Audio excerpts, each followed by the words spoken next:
سحر الخوف والرهبة أكبر سحر حطم الإنسان، خصوصا في النفسية نتاعو، يحطمها بمعنى الكلمة، وينحي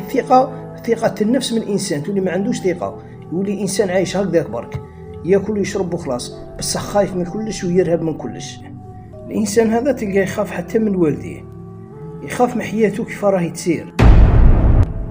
يحس روحه مراقب من عند الناس، يعني الناس تحس فيه، يحس روحه يمشي في الطريق والناس قاعدة تحس فيه وتشوف فيه، يخاف من الموت،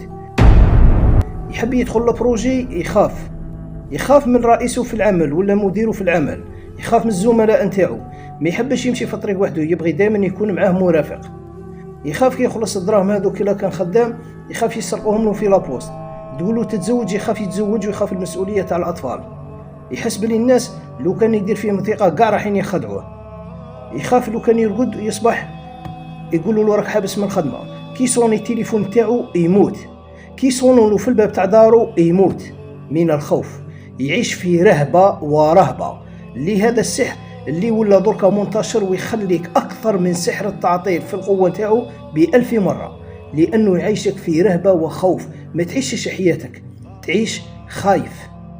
تعيش رهبة، واحد يخزر فيك تقول راهو يهدر عليا، جوز على جماعة يهدروا تقول راهم يشروا عليا، يعني عيشة ضنكاء، كارثة. سحر الخوف والرهبة أكبر سحر حطم الإنسان، خصوصا في النفسية نتاعو، يحطمها بمعنى الكلمة، وينحي ثقة النفس من الإنسان، تولي ما عندوش ثقة، يولي إنسان عايش هكذاك برك، ياكل ويشرب وخلاص، بس خايف من كلش ويرهب من كلش.